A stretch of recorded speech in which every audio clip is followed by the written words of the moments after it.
Hello everybody, today I'm gonna take this raw file and I'm gonna turn it into a picture like this while really explaining how to get color and interest and diversity in terms of color in your sunset or sunrise pictures. Quickly before I get started, I just wanted to talk real quick about some updates about this channel and the videos. If you don't care about this stuff, just go to this time right here and that is where I will start with editing. So as you may have noticed, I haven't uploaded a video yesterday and I am going to change the upload scheme to every second day instead of every single day, and the reason for that is just because I do not have the time. It takes about 3 to 4 hours on average to make a video, which is way longer than probably most of you would think, and that is just because there are so many processes, from first of all just trying to get an idea about how you want to edit the picture, then recording, then cutting the video together, finding music in some cases, then rendering, then uploading, titling, thumbnailing, making annotations. All that stuff really eats up a lot of time, and unfortunately I just do not have the time at the moment to make this daily. So I'm gonna upload, as I said, every second day from now on, just for, this period of time. I might go back to daily videos once I get a little bit more time on my hand. There's definitely a lot of things going on at the moment, and I'm actually trying to get to a point where I can pretty much travel almost full time. More on that in a separate video that I'm probably gonna make sometime soon-ish, hopefully, maybe. And I'm gonna talk there about more detail and about what videos you can expect and when and all of that stuff once I know a little bit more about it myself. But anyways, I just wanted to let you know why these videos are just gonna be uploaded every second day from now on. And I know it's not ideal, but I hope you understand. And by the way, I really want to thank you for all these subscribers, all these views, and how this channel has been growing really rapidly over the past months. It's really amazing, and thank you very much for that.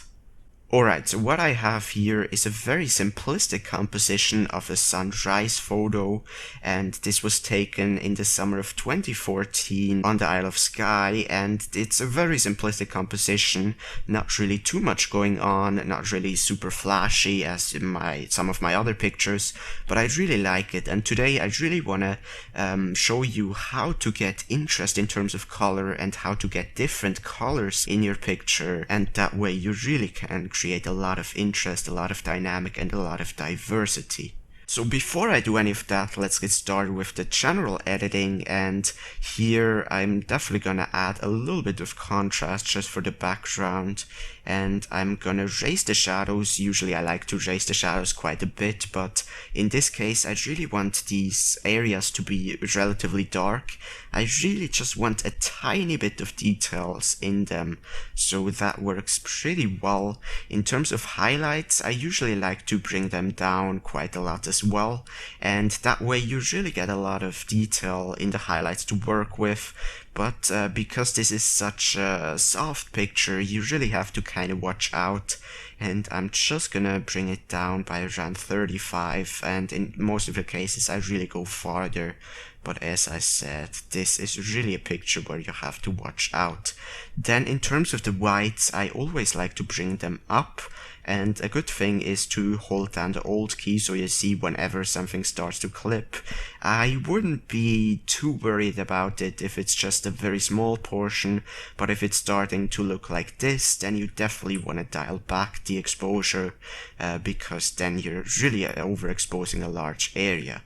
But generally you want to bring that up to where you get a lot of dynamic, and by holding down the Alt key you really see how far you can go from before to after. It really just adds quite a bit of dynamic in this picture.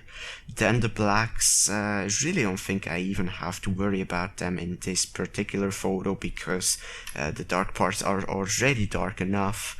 So let's go to the clarity, and a lot of people really like to go into the plus clarity no matter what. lot.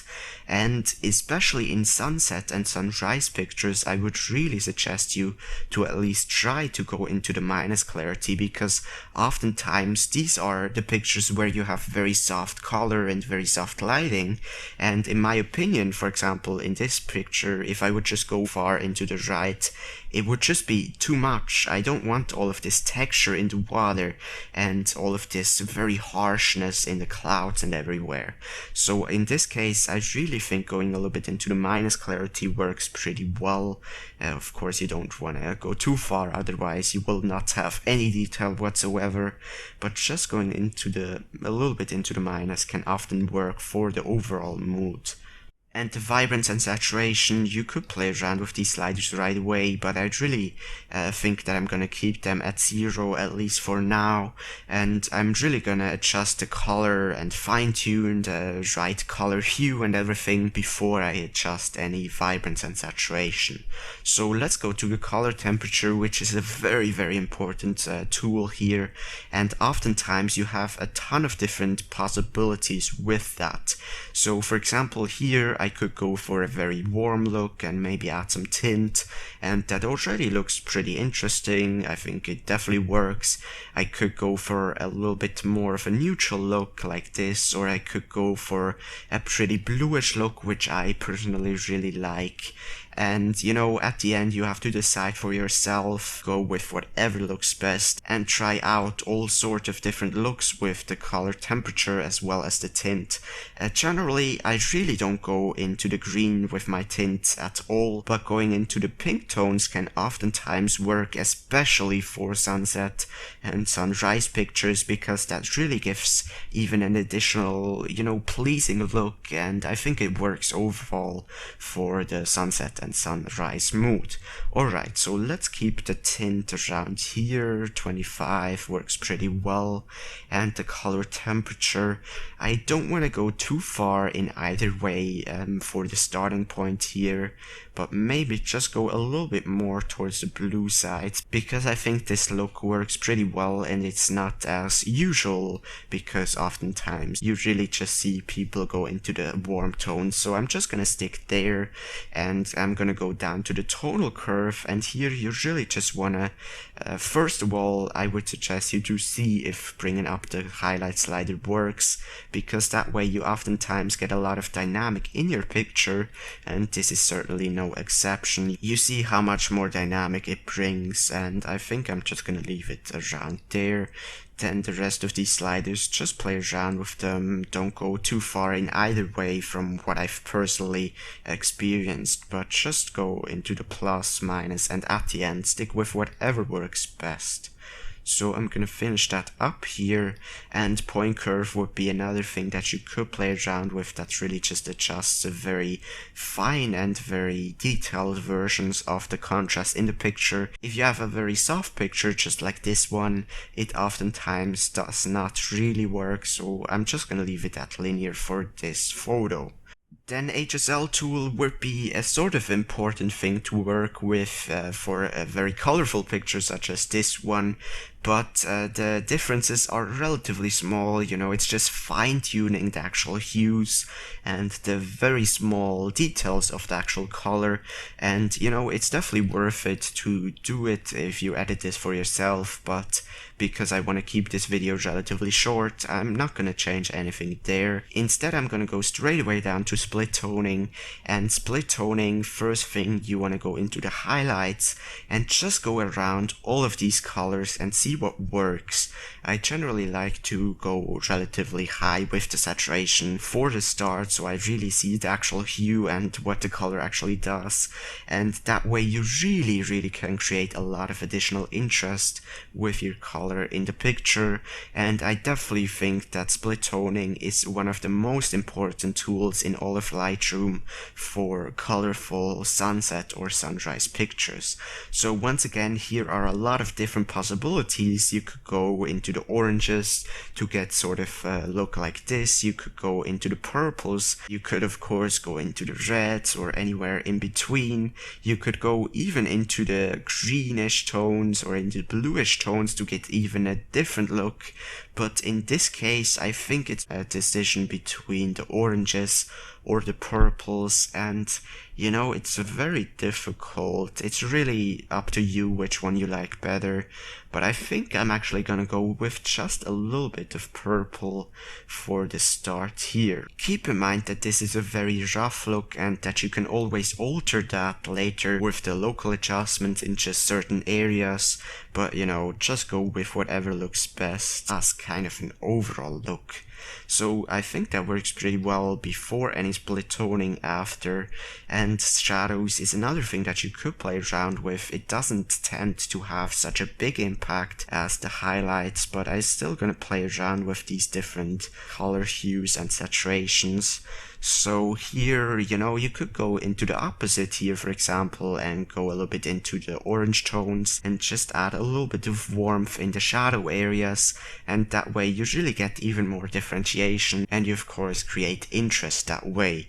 So here's before any split toning, here's after, definitely way more colorful, and I definitely think it works a bit better. And you know, there are a lot of different options you can work with in the global adjustments that also adjust your picture and your colors, but in general it doesn't tend to have such a big difference, and because this video is mostly about local adjustments and really just about how to add color and how to add rough different hues rather than really just fine-tuning every single hue very carefully, I'm not gonna cover any of these tools right here. Instead, I'm gonna go straight away to the detail tools. The detail tools are definitely where you're going to add the different sort of colors in your picture, and where you're just gonna fine adjust the different values, saturations, and hues and all of that stuff.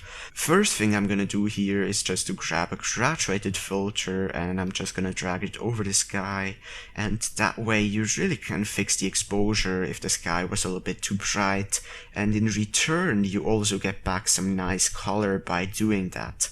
Now, I would not suggest you to make it super dark, but if you just do it a little bit, it can oftentimes benefit your picture greatly. So another thing you could use these graduated filters for is to add additional color over very large portions of your picture. For example, here in the sky you see we have a blue portion, but this blue portion is still a little bit boring, a little bit too even for my taste, and you could just go into the additional blue tones, for example, or raise the saturation for just a part of the picture. Because we have this branch here in the sky, it's not gonna be ideal, but if you just have a sky without anything in the foreground in front of it, that is definitely a great way to use this tool. You can also go into the color here and add even different values. I think I'm gonna have to fix the branches in a second with an adjustment brush, but right here you see the difference from before that graduated filter and here's after. We now have a lot of differentiation in the sky, and you could take it even further by grabbing even another one over even a smaller portion of the sky and maybe bring down the exposure and even increase the contrast and the saturation even more, and that way we really get a nice differentiation from very dark blues going to kind of the medium blues, going to the very light blues, transitioning into the orange tones, and you know, I think it overall works a lot better. So as I said, we unfortunately have this branch right here, so I'm gonna have to fix the blues that I've added in of course the entire sky with the adjustment brush, and I'm just gonna do it very quickly and roughly, and I think that definitely fixes most of it. Of course, you have to be very careful if you do that in order not to get an unnatural look. But yeah, that fixes it for the most part, and if you want additional differentiation in terms of color in your sky, then it can be a great way to just grab a radial filter, a very big one here, and of course as always make sure that the feather is to 100 so all of the adjustments look very natural, and just drag it over a portion where you kind of want to change something. For example, this portion right here, I think it could use a little bit more saturation, and maybe go into the color and add a little bit more red tones. just a little bit, and that way we get even more differentiation in the color, and from before to after it definitely looks a bit more interesting. So with the radial filters you could do this with all sorts of portions. For example, here you could go and even bring down the exposure a little bit and then add some more blues and really fine-tune everything to your liking. You could drag a very small one over just this portion and go maybe into the purples a little bit to add even more differentiation, and as long as you don't overdo it, it will end up looking natural, and that's definitely the great thing about it. You could also use this for the foreground or the water. For example, if this area should have a little bit more saturation, a bit more color in it, then you can always adjust that and maybe even right click duplicate and just drag one over the very bottom here and kind of change the color into the blues, maybe to get even a different shade of blue right here, and maybe add even another one over here. And here I'm gonna just add a little bit of purple as well to give even more differentiation, and as long as you don't overdo it, it will end up looking natural. So let's just see before any radial filters right here, and here is after. It's just a little bit more colorful, a little bit more differentiation, a lot more different colors from before to after. So then let's go back to the global adjustments really quick and just fine tune some of these settings, because I think I'm gonna raise the shadows even a little bit more. And in terms of the vibrance, you know, maybe just add a little bit of vibrance right here. And I think then I'm pretty much done with this picture. And once again, I know that this isn't a very flashy picture, but I think it really works very well because there were already a lot of different shades of color, and that makes it very easy to really complexify all of the colors even more. But anyways, let's see where we started at with this picture from the raw file, and you see it's a very, of course, a lot flatter, but also the color is just very even compared to what we've done here, and that way we really utilized all of the different possibilities, all of the different blue shades, the orange tones, the purples over the entire picture in different areas, and I definitely think that these kind of adjustments really improve this picture greatly and make this picture a lot more interesting, a lot more dynamic, and a lot more diverse in terms of the colors. And as always, I really hope you could take away at least some tips or techniques from this tutorial to use in your own editing, and if you did so, then please be sure to subscribe if you haven't done so already for more Lightroom tutorials, landscape edits, viewer edits, and all sorts of different photography related videos. Thank you very much for watching this video and sticking around so long. In case you have missed it previously, I now am only going to upload one video every second day instead of every single day of the week, because I just don't have the time to do it every single day. And yeah, that's pretty much it. I hope you have a great day, take care, and of course, keep taking awesome pictures.